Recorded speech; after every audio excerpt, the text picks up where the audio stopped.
अस्सलाम वालेकुम and welcome to जोर का जोड़। आई होप आप लोग खैरियत से होंगे और अच्छे से अपना ख्याल रख रहे होंगे। Another day another show and again a lot to discuss because एक तरफ जो है वो कहीं ना कहीं मैचेस भी हो रहे हैं, लाइव एक्शन फिर शुरू हो गया है। दो कि yes the current players are not in action but the legends are in action. उसके हवाले से जरूर आपको अपडेट करेंगे। साथ ही साथ तब्दीलियों की बात हो रही है, चेंजेस की बात हो रही है। जिस सर्जरी का हम इंतजार कर रहे हैं उस सर्जरी का जवाब जरूर आ गया है कि क्यों डिले है सर्जरी में और क्यों अभी तक सर्जरी नहीं हुई है, बट होने वाली है। उसकी भी डिटेल में काफ़ी डिस्कशन करेंगे। मैं हूं सवेरा पाशा और मेरे साथ मौजूद है हाफिज मोहम्मद इमरान। बिल्कुल सवेरा, सर्जरी जिन्होंने कहा था उन्होंने खुद ही पहले ये फैसला किया कि सर्जरी करनी है, फिर उन्होंने फैसला किया कि ताख़ीर करनी है, फिर उन्होंने ये फैसला किया कि शायद जल्दबाजी में कोई काम किया जाए और गुस्से में कोई काम किया जाए तो उसके असरात और नताइज ज़्यादा बेहतर नहीं आते। मतलब तो उन्होंने दूसरे मैच की शिकस्त के बाद बयान दे दिया था, पर उन्होंने फिर रियलाइज किया कि नहीं गुस्से में नहीं होना चाहिए। और अब उन्होंने ये कहा कि गुस्से में होना नहीं चाहिए, लेकिन जो सबसे पहला पत्थर आया था वो उन्हीं की तरफ से आया था टीम के ऊपर। तो जो सबसे पहला सवाल उठाया था वो वही साहब है जिन्होंने उठाया था, जिन्होंने ये फैसला करना है कि सर्जरी होनी है नहीं होनी है, कब होनी है, कैसे होनी है। तो ये भी एक बड़ी दिलचस्प चीज़ है। बस देर आयत दुरुस्त आयत और जल्दी उनको इस बात का एहसास हो गया कि नहीं जी इतनी हौश-पौश, और वाकई इतनी हौश-पौश नहीं होनी चाहिए। टेक योर टाइम लें, मगर टाइम लेके जो फैसले करें उसकी जस्टिफिकेशन आपके पास होनी चाहिए। शायद वो हमारे पॉइंट ऑफ व्यू से अग्री करे या ना करे, शायद वो आप लोग जो देख रहे हैं आपके पॉइंट ऑफ व्यू से अग्री करे या ना करे, मगर उसकी जस्टिफिकेशन आपके पास होनी चाहिए। सो खैर सिलसिला शुरू करते हैं। स्पोर्ट्स की दुनिया में इस वक्त क्या चल रहा है, व्हाट्सएप इन स्पोर्ट्स में सबसे पहले बात करेंगे। जिस तरह मैंने आपको कहा कि लेजेंड्स आर इन एक्शन, तो yes world championship of legends में पाकिस्तान ने ऑस्ट्रेलिया को 5 विकेट से शिकस्त दे दी। और बर्मिंघम में ये जो खेला जा रहा है मैच, उसमें ऑस्ट्रेलिया ने पहले बैटिंग करते हुए मुकर्रर 20 ओवर्स में 7 विकेटों के नुकसान पर 189 रन बनाए और पाकिस्तान चैंपियंस ने 190 रन्स का हदफ सिर्फ 20 ओवर्स में हासिल किया। और यूनुस खान ने 63 रन्स बनाए, शोएब मलिक ने 23 रन्स बनाए, शोएब मकसूद ने 21 रन्स किए और Yunus Khan player of the match उनको करार दिया गया, प्लेयर ऑफ द मैच बने। So yes Yunus Khan is still in his old touch. और बिल्कुल जैसे आपने जिक्र किया यूनुस और मिसबाह का, इन दोनों ने ये तो ऐसे लगा कि जैसे ये पाकिस्तान टीम के आखिरी टेस्ट मैचेस खेला करते थे और दोनों रन्स बनाया करते थे पाकिस्तान के लिए, बिल्कुल वैसा ही एक दोबारा मंजर था। लेकिन ये फॉर्मेट मुख्तलिफ था, बड़े बड़े शॉट्स भी खेले और इसके बाद जो शायकीन क्रिकेट हैं उनके बड़े दिलचस्प तबसरे आ रहे हैं। उन्होंने इनको पाकिस्तान क्रिकेट टीम के साथ मिलाना शुरू कर दिया। वो कह रहे हैं यार ये तो अभी भी मौजूदा खिलाड़ियों से ज़्यादा फिट हैं, ज़्यादा अच्छा खेल रहे हैं, ज़्यादा छक्के लगा रहे हैं, स्ट्राइक रेट भी इनका बेहतर है। और सबसे बड़ी बात ये कि लोग कह रहे हैं कि ऑस्ट्रेलिया के खिलाफ खेल रहे हैं, ऑस्ट्रेलिया के खिलाड़ियों को हरा रहे हैं। तो ये बड़ी, लेकिन ये भारत पाकिस्तान की जो क्रिकेट की क्वालिटी की बात होती है ना, ये क्वालिटी प्लेयर्स हैं पाकिस्तान के जिन्होंने कल परफॉर्म किया। आगे बढ़ते हैं, एक और खबर बड़ी अहम है। वो चैंपियंस ट्रॉफी को जब हम अपने सामने देखते हैं 2025 में, जिसमें पाकिस्तान ने मेज़बानी करनी है और उसके लिए जो स्टेडियम्स की अपग्रेडेशन है उस हवाले से एक अहम, हमने चंद रोज़ पहले आपको अपडेट किया था कि लाहौर के कदाफ़ी स्टेडियम की जो मरकज़ी बिल्डिंग है उसको गिराया गया है। 2 इंक्लोजर जो सामने वाले हैं वो उनके ऊपर तामीराती काम चल रहा है। लेकिन अब जो नेशनल स्टेडियम कराची के हवाले से खबर है वो ये है कि उसकी मरकज़ी बिल्डिंग को सवेरा में खैर गिराया नहीं जाएगा, लेकिन उसको कुछ तज़ीन और आराइश की जाएगी, उसको दाएँ बाएँ से कुछ ठीक करने की कोशिश की जाएगी। और इसके बारे में अब वो नक्शा मंजूर होना है कि किस तरीके से सारे काम को करना है। और उसके लिए मेरा ख्याल है कि 6 जुलाई को पाकिस्तान क्रिकेट बोर्ड के गवर्निंग बोर्ड का इजलास होना है, जिसकी सदारत यकीनी तौर पर चेयरमैन पाकिस्तान क्रिकेट बोर्ड करेंगे। और उसमें फिर मंजूरी ली जाएगी कि जो पाकिस्तान क्रिकेट बोर्ड ने अपग्रेडेशन का काम है किस तरीके से उसको अमली जामा पहनाना है, अमली इकदाम कैसे उठाने, लाहौर से हटकर ये नेशनल स्टेडियम कराची के हवाले से जो गवर्निंग बोर्ड का इजलास है उसमें फैसला किया जाएगा। बिल्कुल जी। So National Bank Stadium Karachi में जो है, जो मीडिया बॉक्सेस की बात करें तो मीडिया बॉक्सेस को फार एंड पे ले जाया जाएगा, जिस तरह इस वक्त गद्दाफी स्टेडियम के मीडिया बॉक्सेस को ले जाया गया था पहले जब अपग्रेडेशन हुई थी। तो उस वक्त जो गद्दाफी स्टेडियम के मीडिया बॉक्सेस थे उनको फार एंड पे ले जाया गया था। कराची के भी जो मीडिया बॉक्सेस हैं उनको फार एंड पे ले जाया जाएगा with a new digital score board. तो काफ़ी सारी तब्दीली ज़रूर करेंगे, मगर ये साफ वाजे कर दिया है कि बिल्डिंग गिराने का कोई प्लान नहीं है। हॉस्पिटैलिटी बॉक्सेस को भी तब्दील करने का, अपग्रेड करने का कहा गया।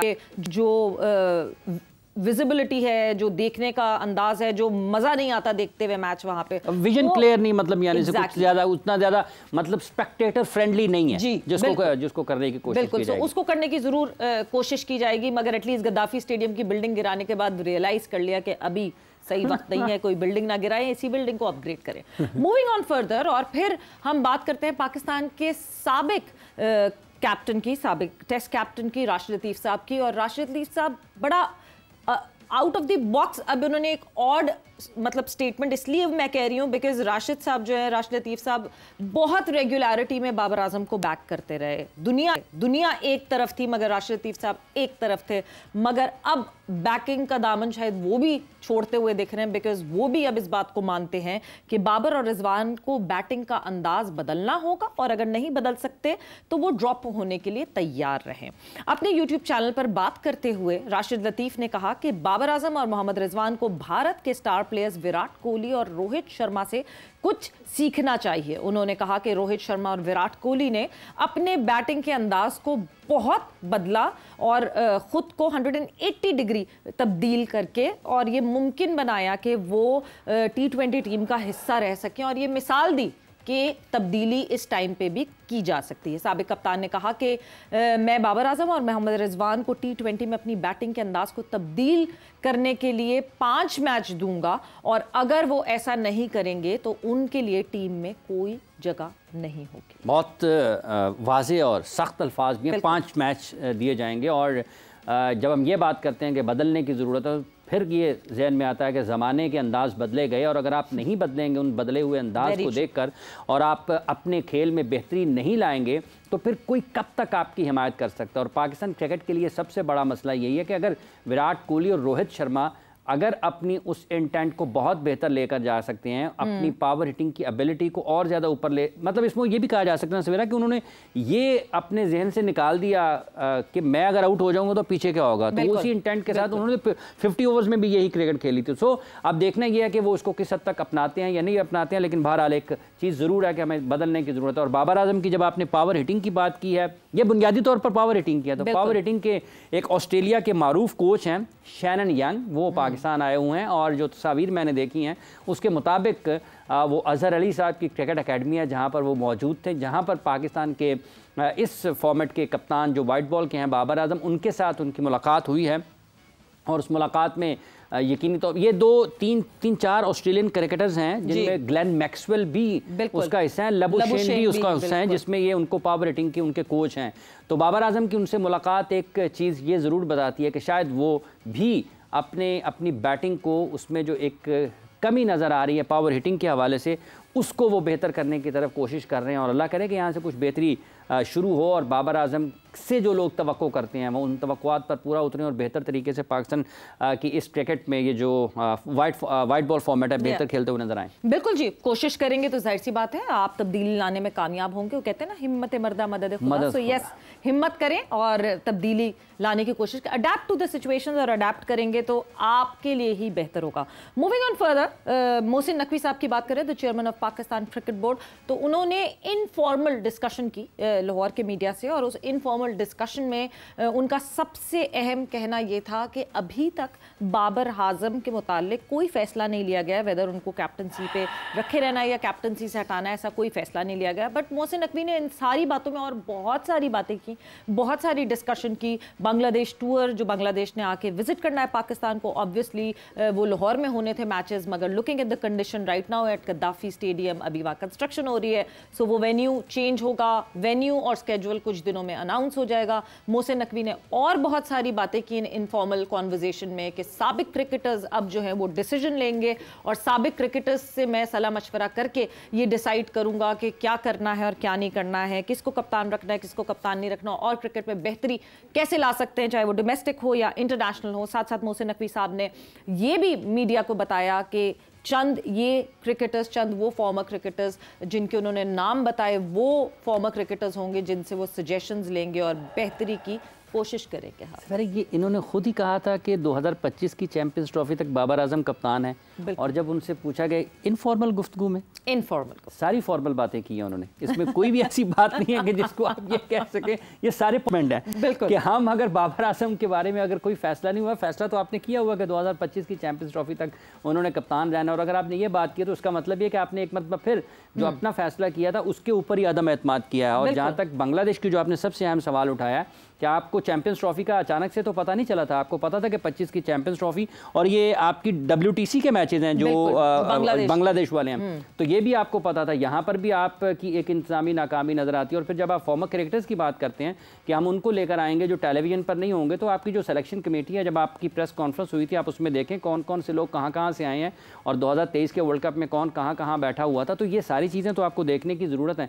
तो हर जगह पर कहीं ना कहीं अपनी गुफ्तगू में तसादम ज़रूर नज़र आता है, अपनी ही बात का कहीं ना कहीं नफ़ी करते हुए दिखाई देते हैं, तो ये कोई उतनी अच्छी बात नहीं है। गैरी, वैसे एक बड़ी दिलचस्प चीज़ है, कल आपने जिक्र किया था कि पाकिस्तान क्रिकेट टीम के हेड कोच की एक कॉन्फिडेंशियल रिपोर्ट लीक हुई, जमा हुई मगर उसकी मंजर आम पर आ गई, और आज चेयरमैन पाकिस्तान क्रिकेट बोर्ड ने तस्दीक कर दी उस गैर रस्मी गुफ्तगू में कि वाकई गैरी क्रिस्टन साहब की रिपोर्ट आई थी। तो गैरी से भी पूछ लें कि गैरी ने जो लिखा था वो कहीं पाकिस्तान के मीडिया को देने के लिए था या सिर्फ पाकिस्तान क्रिकेट बोर्ड को देने के लिए था? बिल्कुल। सो गैरी ने जो रिपोर्ट दी थी, वेदर वो पब्लिक होने के लिए दी थी या was it a private thing with the Pakistan cricket board. साथ ही साथ एक और चीज़ मोहसिन नकवी साहब ने बहुत इंपॉर्टेंट कही कि सिलेक्शन कमेटी की बात करें तो आपको आगे जाके बताया जाएगा कि वेदर सिलेक्शन कमेटी में कोई तब्दीलियां होंगी या नहीं होंगी, मगर अब तक आप टाइम फ्रेम देख लें कि कब पाकिस्तान टीम जो है वो वर्ल्ड कप से बाहर हुई और उसके बाद से अब तक उनकी बाबर आजम और वहाब रियाज से कोई मुलाकात नहीं हुई है। सो वंस जब वो मुलाकात होगी शायद उसके बाद और चीज़ें आगे बढ़ेंगी, बट विद दैट व्हाट्सएप में बस इतना ही। और जो है मोहसिन नकवी ने जो सारी डिस्कशन की है उस पर एक डिटेल्ड हम बाकायदा एक पूरा शो करेंगे, most probably in the coming week Monday को हम उसके ऊपर ज़्यादा फोकस रख के बात करेंगे कि क्या क्या तब्दीलियाँ हम देखने वाले हैं, बिकॉज जब तक ये काफ़ी चीज़ें मेच्योर हो जाएंगी और ये शायद इनफॉर्मल डिस्कशन फॉर्मल फॉर्म में आ जाएगी, सो हम फॉर्मली उस पर बात करेंगे। But talking about different kind of sports जिससे आपको एड्रेनलिन रश होता है, एक्साइटमेंट होती है, इस तरह के स्पोर्ट्स पाकिस्तान में इंडिविजुअल बेसिस पे इंडिविजुअली लोग करते रहे हैं।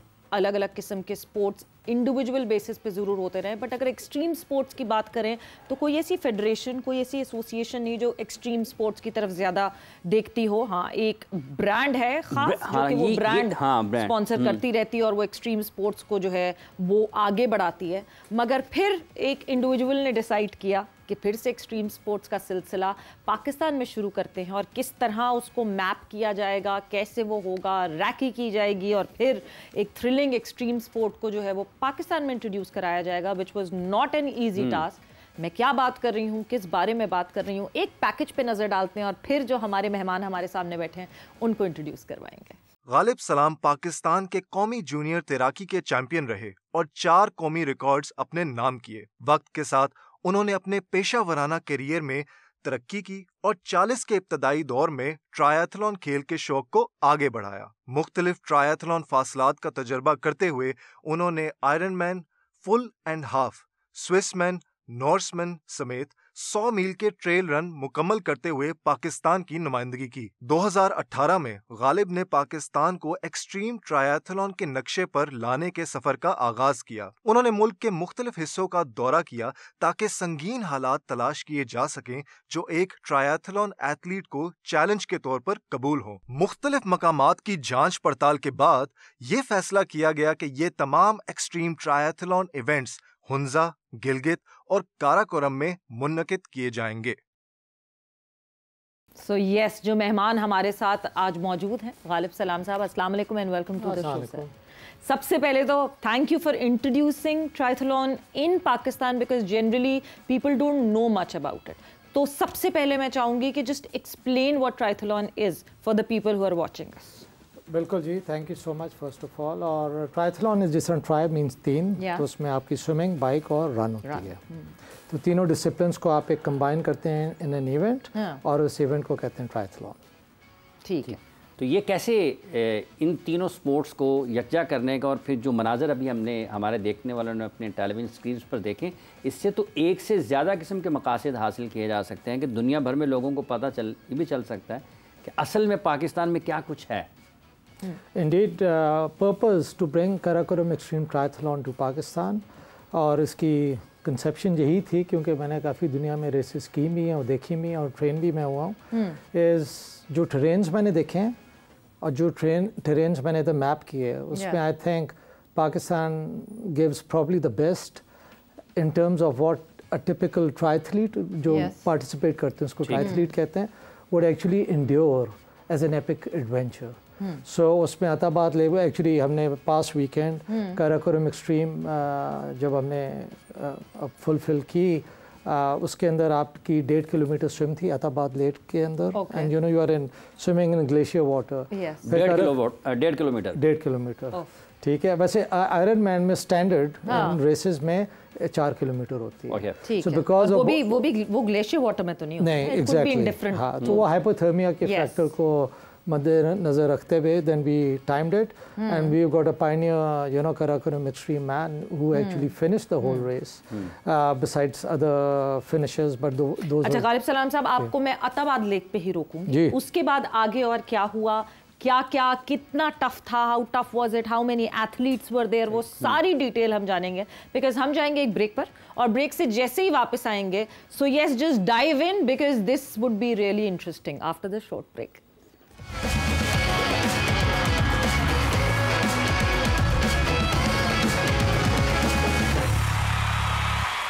जोर का जोड़ में आपको एक मतलब फिर हम खुशामदीद कह रहे हैं। बात हो रही है एक्सट्रीम स्पोर्ट्स के हवाले से, और पाकिस्तान का इमेज भी इसके ज़रिए दुनिया के सामने जाता है कि कितनी अच्छे मकामात कितने अच्छे मकामात पाकिस्तान में हैं, और न सिर्फ आपको अपना जो शौक़ है वह पूरा करने का मौका मिलता है, बल्कि इसके साथ साथ अब पाकिस्तान का खुशकुन तासुर जो है, जो पाकिस्तान की खूबसूरती है, वो भी दुनिया में दिखाने का मौका मिलता है। बिल्कुल। सो गालिब सलाम साहब, आपसे हम अताबाद लेक तक पहुँचे थे, ट्राइथलॉन जो कि कराकोरम ट्राइथलॉन जो एक्सट्रीम स्पोर्ट हुआ, अताबाद लेक में 1.5 किलोमीटर स्विम एंड देन उसके बाद फिर this you know full distance 180 kilometres Karakoram highway पे biking, okay, you know, and और वो टेरेन को जो जानता है इट्स नॉट इजी। गाड़ी में मुश्किल है तो आप इमेजिन करें बगैर एनी कवर आप 180 किलोमीटर्स करें, you have to finish the same day. Not to forget 180 kilometres के बाद आपने ऑलमोस्ट फुल मैराथन करनी है, ठीक। सो वो मैराथन में आप टू सेगमेंट्स, ये आप हमें साथ साथ एक्सप्लेन करते जाएंगे, ये दिस इज दैट, ये आपकी 180 किलोमीटर्स की बाइकिंग हो रही है इस वक्त। Just look at the terrain, ये आपको दुनिया में कहीं पे भी नहीं मिलता, and you know hats off to our runners, our supporters, and you know the talent who was, ये हमारी फिनिशिंग लाइन है, ऊपर ग्लेशियर लुकआउट पॉइंट जो है। अब आप इसकी ब्यूटी देखें, इस ब्यूटी को आप, इट्स अनकम्पेरेबल। ये अताबाद लेक है सर, और क्या शानदार जगह है वैसे। देखने में तो खैर बहुत आला है। वो स्विमर से मैंने पूछा कि कैसी लगी आपको स्विमिंग करके, तो उसका बेचारे का चेहरा सारा फ्रोजन था, ठीक है, because it was really hard, but the experience जो आपको मिलता है, यू नो, एक आपने एड्रेनलिन रश की बात की, you know, it's all about, you know, being part of those elements, जो सराउंडिंग्स आप सारे देख रहे हैं, और आप इसको किस तरह से एम्ब्रेस करते हैं, you know, as a challenge. और आपकी बाइकिंग अपनी जगह, स्विमिंग अपनी जगह, बट अभी हम रनिंग पे जा रहे थे, तो रनिंग में आप नेट असेंट 2000 मीटर आप चढ़ाई करते हैं, and there are 2 mountains that you have to climb. 2000 metre. अच्छा, उसमें आप ये देखें, जो डिज़ाइन हो ये सारी रेस हुई इसीलिए because you know I been through this experiences and series of elements, तो उसमें कहा इससे तो बेहतर आपको अपॉर्चुनिटी नहीं मिलती है। तो जब वो फिनिशर ने, यूरोपियन एक साहब आए हुए थे, और उन्होंने फिनिश की, और 7-7 उनके सपोर्टर्स, तो एंड उसने दुनिया की कोई टॉप जो है ना 10 रेसेस की हुई, तो मैंने उससे रैंकिंग का पूछा कि भी how would you rank us, you know, मेरे हिसाब से ये रेस स्विमिंग में टॉप 3 में आती है और रनिंग में टॉप 3 पे, but surprisingly he said yes, swimming top 3 and biking actually top 3, right. So this shows के, you know, you as an athlete, as a triathlete, you tend to get that high. Exactly. और सबसे बड़ी बात जो which means it was a complete challenge. वो challenge आपको मिलना चाहिए, वरना तो आपको मजा ही नहीं आएगा उसको. So और जाए आप जितने इसमें देखें, कुछ फीमेल नेशनल रिकॉर्ड होल्डर भी थी इसके अंदर मैराथन की. You know, on road running it's a different terrain and extreme आप उसको लेके जाएं, it's a different terrain. So the beauty इसमें दो चीज़ें मैं आपको बताऊंगा. एक तो ये it's not an individual effort, it was a team effort. You know, इसमें volunteers, administration, इसमें police 1122 ने बहुत हमें support की है. You know, because सबसे prime importance हमारी चीज़ है safety and security of the athletes and the triathletes. और वो इन्होंने पूरा हमें cover दिया और we were within the 3 districts of GB. और वो आसान part, you know, they made it easier for us. And we are thankful for that. And the other thing is, you know, there were a few sponsors who supported at the races में गिलगित-बल्तिस्तान का waste management का था, WWF and, you know, a couple of other companies like Interwood, etc. So they did a phenomenal job in believing in us and, you know, what we were able to translate. और सबसे बड़ा जो gainer था इसमें were the participants. Yes. You know, the participants, especially जो 19 Pakistani participants यहाँ के locals जो थे, they never experienced, जिसमें से एक ने Olympic distance किया, and hats off to him कि he actually braved the opportunity to use those elements for him rather than against him. And वो उसकी आप motivation देखें, कहता है गालिब ये अगले साल मैं full करूँगा triathlon. Right? Wow. So और जो बाकी जिन्होंने ड्यूथलॉन्स की, तो हमने खुद ही लिमिट कर दिए स्लॉट्स. तो हमने कहा अगले साल जो है ना ड्यूथलॉन कम होगी और ट्राइथलॉन ज़्यादा होगी. और जो यूरोपियन आया था, he donated the bike to Karakoram Extreme with the condition कि anyone doing a triathlon next year is able to use that bike in the race. अब ये देखें, ये सारी है community building आ जाती है इसमें, एडमिनिस्ट्रेशन सपोर्ट है, वॉलंटियरिज्म है. पाकिस्तान के लोगों की आपने बात किया, कुछ बाहर से भी लोग आए, आपने जैसे बताया कि यूरोप से भी एक साहब थे, तो बाहर के लोगों का कैसा तजुर्बा या उसके बाद उनका क्या फीडबैक है, अगर कोई आप तक पहुंचा है इसके बाद? बिल्कुल जी, इसका फीडबैक बहुत अच्छा रहा. और वो जिस तरह मैंने आपको बताया ना, उसने रैंकिंग की हमारी रेस की, you know, all in all I think अगर आपकी 2 सेगमेंट्स में टॉप 3 में आप आते हैं, आई थिंक दैट्स इनक्रेडिबल. और फिर इसकी इंटरनेशनल मीडिया में भी सारी प्रमोशन हो रही है. अगले साल we are expecting not 1, in fact a few dozen, if not more than that. और ये सारी सेल्फ सपोर्ट मैकेनिज्म वाली रेसेस हैं. तो इसमें ये नहीं कि आप सिर्फ आते हैं, इसमें आपका पूरा इकोसिस्टम आता है, मीन सपोर्ट फैमिलीज, जब एक ग्रुप पूरा आता है जो पूरा ग्रुप आपको बैक करने के लिए हुआ. बट अगले साल आप बार बार बता रहे हैं कि अगले साल, व्हेन एक्चुअली अगले साल, बिकॉज ये सारा सुन के तो I am very excited to know what's happening. Yes, I know कि शायद I won't be able to do that, but at least कब है अगले साल? देखें, there is always a first step, and this goes for you or other potential triathletes in the country.